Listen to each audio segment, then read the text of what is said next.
Hello everybody and welcome to our Artlift summer term. I'm Karen Hilliard and today we're going to be looking at black on white.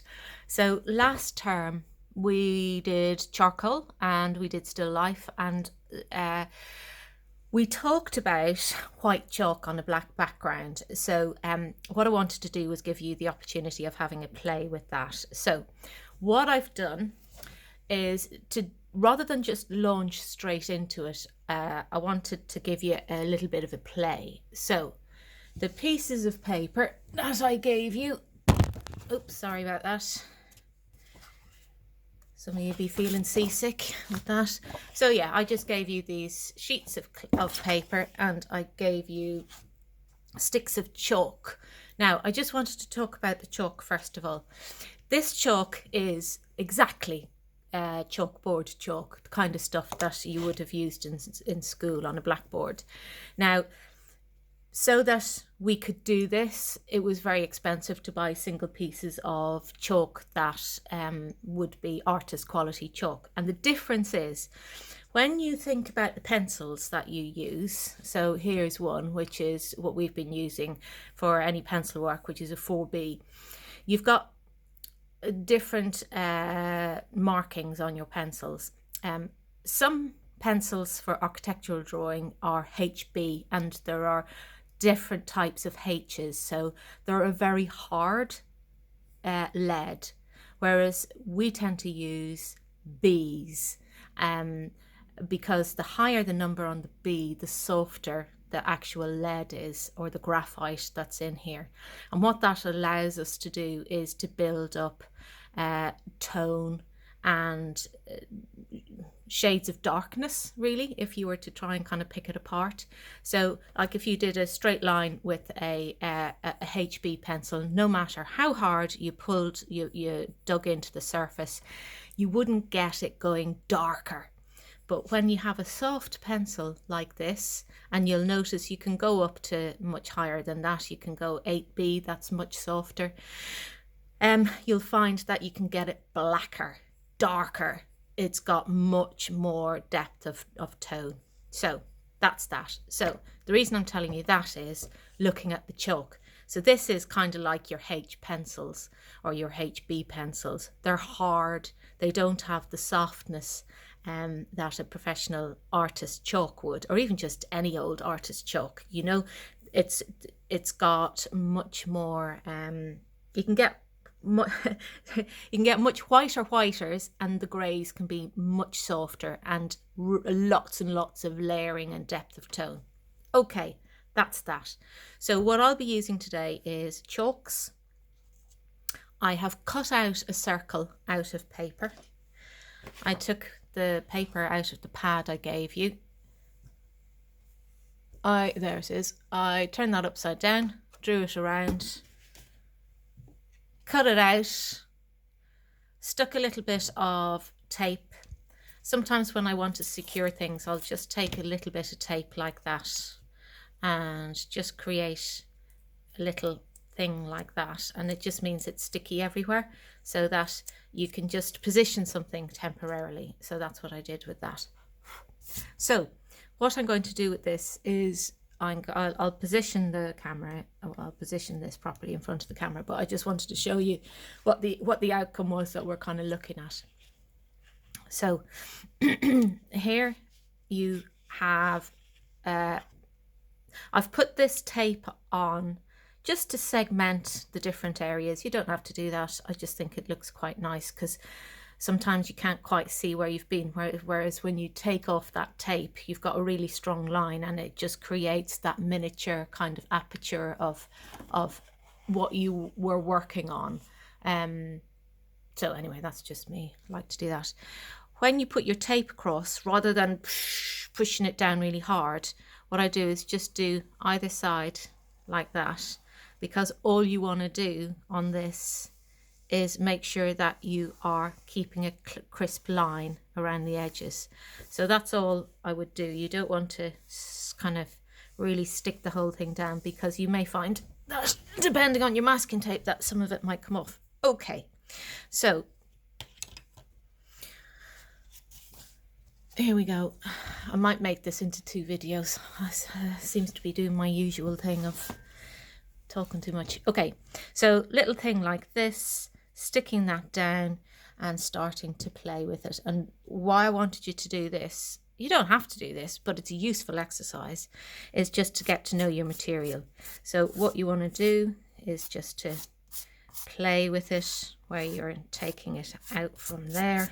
I'm going to really try and do this quickly, but I want you to take a bit more time, because this is the bit where you get to know your materials and have a play with them, and then you're able to kind of approach things better when you're working on it. So I would use my finger to take it out to there, and I'm really pushing hard into it, and it's giving me a nice kind of feel. I'm going to just do this on one side, and I'm going to use the cotton bud on the other side, and it just shows you it kind of has a softer way about it as well. Okay, so you can see that, and then what you can do is then go over much stronger in that area there, and again using that here where you're pulling that apart like that, or your finger here. It just allows you to see what the material does when you use it in different ways. Okay, so that's that. I'm just going to take that off so that you can see. Now, if I was in the studio with some, I've got a repositionable spray that you can spray on one side and stick something down, so I wouldn't get that on there. But this is just a play, so I'm quite happy about that. But if you really wanted to have that black, take out the eraser that I gave you. You can, in terms of getting rid of the excess that you have, you can either use your paintbrush to get rid of stuff like that. You can blow it, but you know, it just blows it everywhere else. Or the other thing that I do is literally take it and turn it upside down and bang the back of the board, and it just gets rid of all the stuff straight off the page. Now, say you've got something smudgy in there and you think, oh, I don't like that. This rubber is like a tool for getting rid of things. So it's almost like using black. Yeah, so you can clean off areas like that. Personally, I like to use the paintbrush. I find it more effective than blowing. So there's that. Okay, so spend some time, do it, and it just gives you a bit of play. So we're going to do the same thing over here, but we're just going to use a different method of application. So just kind of putting that down there. And what I want to do is I want to play with what the mark making does. Okay, so the other thing about doing it like this is, remember we were doing things about perspective. So by taking lines like this, what I'm going to do is just going to do one area, but just lines like that, and kind of building up the ones that are coming straight nearest the black area and building them up to be stronger. But so yeah, sorry, the thing I was talking about, perspective. If your eye line is being brought in to this point by the directions that you are bringing in like this from all different directions, so it kind of brings your eye into it. So that's what I would do. I'm just going to do half of it because you understand what I'm doing. So taking that off, and you can see what's happening there, and it just gives you that kind of play of light and dark. Okay, so now we're going to move on to these guys, and just move them down there. And very basically, we're going to go, oops, I'm dropping my chalk. We're just going to look at doing circles. So just a circle like that, can you see? Probably. And we're going to go just straight along like that. And what we're doing is echoing this curve that's on there. So we're going just like that, and that gives you that curve. Now, one of the things that I like to do is to make something more interesting, especially if you're doing something that's just kind of out of your head, so to speak, rather than looking at something. I like to make it more interesting, so I like to place whatever it is onto something. So what I'm going to do, often in art, as we've spoken before, you get things which are broken up into either halves or thirds. So what I'm going to do is take a third of this and just do a little line going across there. And immediately what you can see is that that's only a little line, but it's placing this item somewhere. Okay. So what I'm doing in my head is I'm thinking about, where is my light source coming? Right? My light source is coming from this direction. You can see that. I put my hand there. I've got my hand very lit up there and very much in the dark there. So you just always have to think about where your light is coming from. And you've done enough of still life with me to get that and to think, okay, if the light's coming here, where are my shadows going to be? So just as a simple thing, what I'm going to do is think about where my highlights are going to be, which are going to be there. They're going to be very much along there. And I am at the moment just using the chalk on its side to give that kind of thing there. I'm also going to want to have a shading on the bottom, but I also have to think, what's my lightest area? What's my darkest area? So what I'm going to do is just give a little bit of just this kind of lightness here. Not much, just a little bit, because I'm thinking about where the light's coming from. So I'm thinking that I'll have light that's coming to there, and all of that will be in the darkness. However, I will have some differentiation between the wall and the table or board that it's on. So we may just have just a little bit that I'll soften off in a little while. Okay, so I'm going to just give this just a little bit more definition.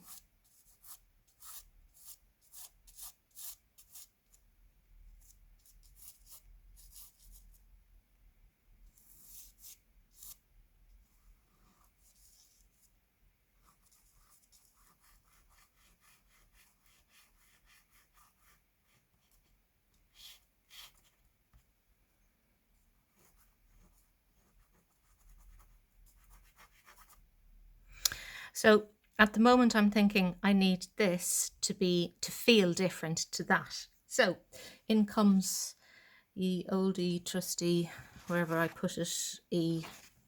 Where'd he go? Here he is. Okay, cotton bud. So I could use my finger, or I could use this, whichever I want. And I just want to make the kind of floor of here, the base, feel different. And you can see that that's happening already.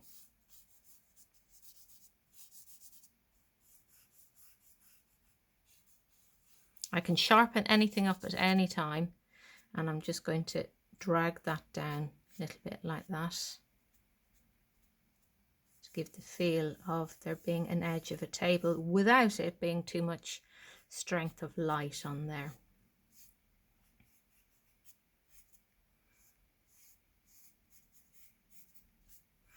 Okay, so I want that to be quite strong because that's very much a shadow there, and the light, that's the way the light is coming. I'll just alter the direction actually.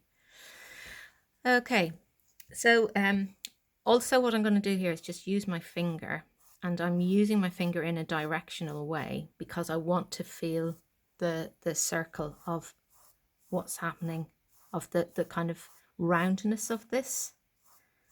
Okay, and I'm going to just give this a little bit of lightness here. Okay, so that's starting to come together. Now I can see that the lines of this aren't really great. So what I'm going to do is take the rubber. Oh, sorry. That was my head. There we go, getting in the way. I hope you're not seasick. Okay, so I'm just going to give a little sharpness here. I love this rubber. I'm not a fan of rubbers and erasers, as you know. However, there is a time and a place, and this is the time and this is the place.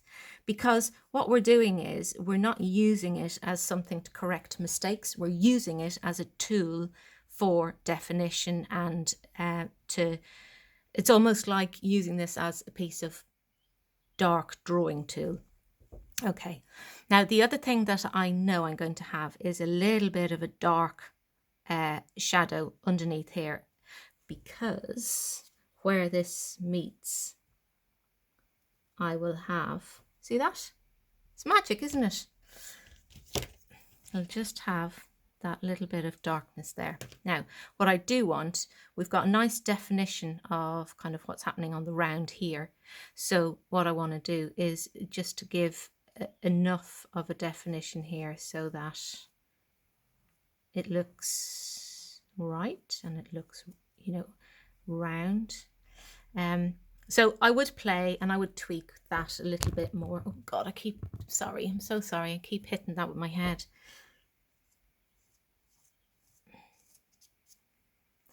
So that gives you, I don't think that the kind of circle on the far end is quite great, but you get the drift as to what I'm doing. I'll show you one I made earlier. That's much better, isn't it? So it's about that thing of taking your time. The other thing I'd just like to point out, actually, is try and fill your page. Yeah, try and fill whatever it is that you're working on. You see mine's a lot smaller. In fact, that's really not good at all in comparison, but it's about that thing of taking your time and doing that. So I'm going to do the last one, which is this one. Very straightforward, same kind of thing.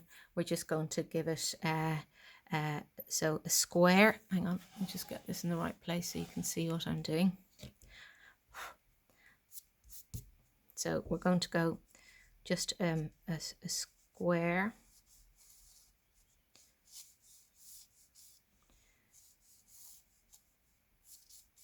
Okay, and from that square, we're just going to take parallel lines coming back like that.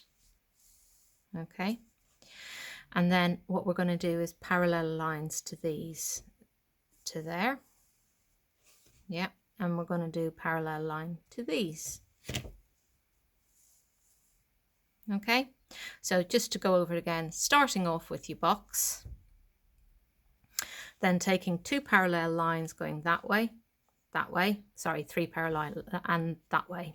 Yeah, and then from that, parallel line to there and a parallel line to there, and that just gives you a cube like that.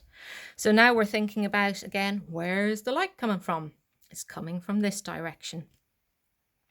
Now before I do that, I'm just going to give it we did thirds on that one, so I'm going to do half on this one.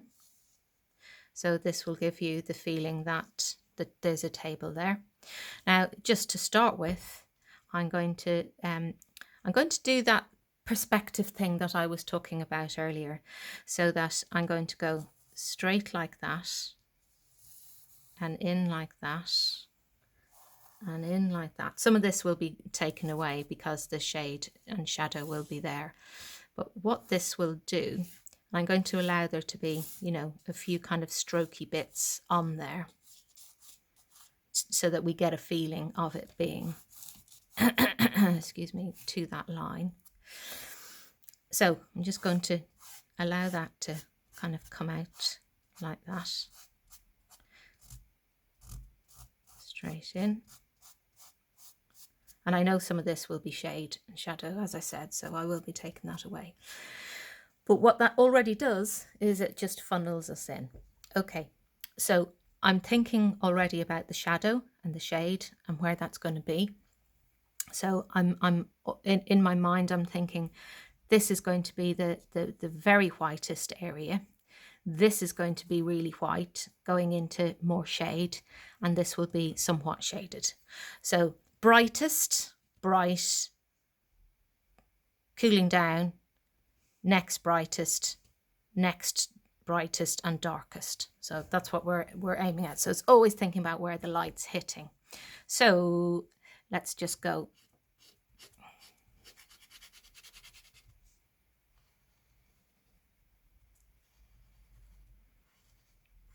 So as I said, this really is more of an exercise for what we're going to do next, which is the black cup on a, well, it's a very dark grey cup. I had a search in the cupboards here, and it's the best I could find. Okay, so you can see already light there. The next lightest will be along here. Yeah, getting the feel of that. I'm also very concerned about keeping the edges crisp. If they're fudgy edges, it might be a knitted box.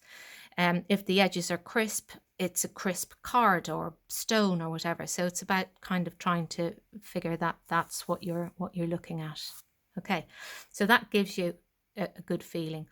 So we have this nice and soft, and that kind of much more kind of gritty, giving it a kind of feeling of it being almost, excuse me, almost kind of like a square stone. Now, here's the magic thing. Back to this rubber again.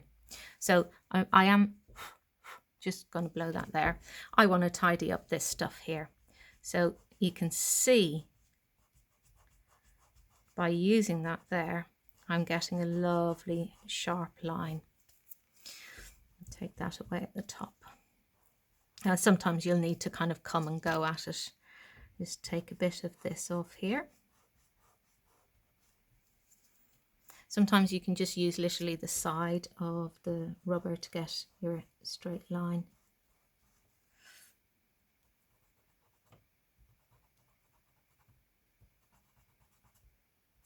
So you can see how sharp that is. Take that away. And I'm just going to take still a little bit. If I just went over on those rubber bits, the bit of rubber that was discarded on there would show up badly. So I'm just going to fill that in. That gives us a good sharpness.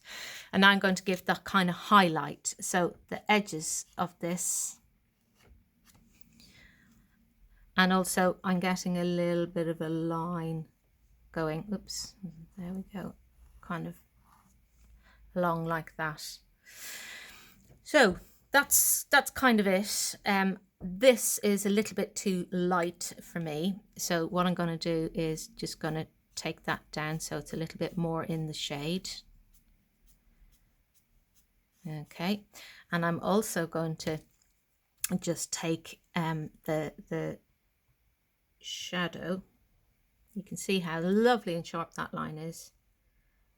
I'm going to take that shadow and take away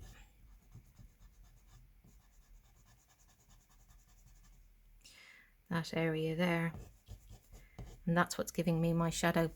I'm going to just give a little bit more of a highlight just there, and a little angle like that, so that I'm showing a sharp line of that box going there, but I want that to be the same texture as that, so I'm just going to soften that off, and voila, bit of rubbishy bits on the top there, you know, and you can tidy them off.